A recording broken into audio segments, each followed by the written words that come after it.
तो चलिए सबसे पहले स्टार्ट करते हैं 2.2.1 कॉन्सेप्ट नंबर 1, जो कि है business entity concept. Business entity concept क्या बोलता है पहले मैं आपको बता देता हूँ। देखो दोस्तों, जब भी हम बिजनेस चालू करते हैं तब हम बिजनेस को एक सेपरेट पर्सन मानते हैं और हम खुद एक सेपरेट पर्सन होते हैं।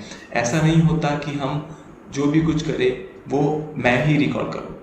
मेरे नज़रिए से अकाउंट्स की बुक नहीं बनती, बिजनेस के नज़रिए से अकाउंट्स की बुक बनती है। फॉर एग्ज़ाम्पल, अगर मैं अपने नज़रिए से अकाउंटिंग की बुक्स बनाऊं तो अगर मैं बिजनेस को कैपिटल दूंगा, बिजनेस को पैसे दूंगा, तो मैं उसकी एंट्री क्या मारूंगा? मैं तो अपने आप को ही पैसे दे रहा हूँ अगर मैं अपने नज़रिए से बनाऊंगा तो। लेकिन अगर मैं बिजनेस अलग करता हूँ और अपने आप को पर्सनल को अलग करता हूँ तो बिजनेस में क्या एंट्री होगी?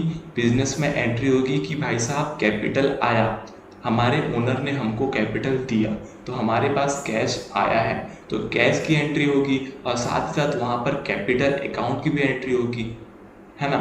तो यहाँ पर बिजनेस एंटिटी कॉन्सेप्ट ये बोलता है कि आप अलग हो और बिजनेस अलग है।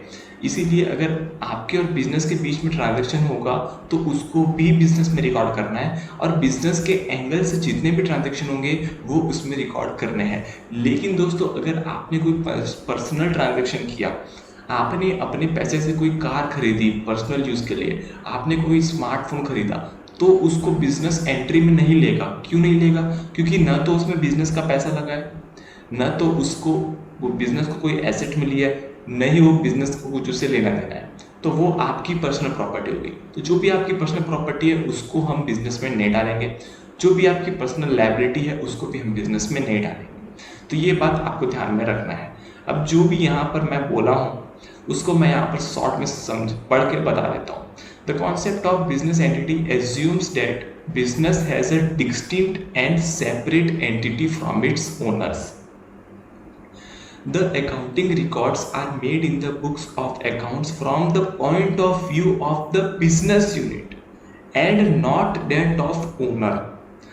Personal transaction of the owner are not recorded in the books of business unless it involves inflow and outflow of business funds.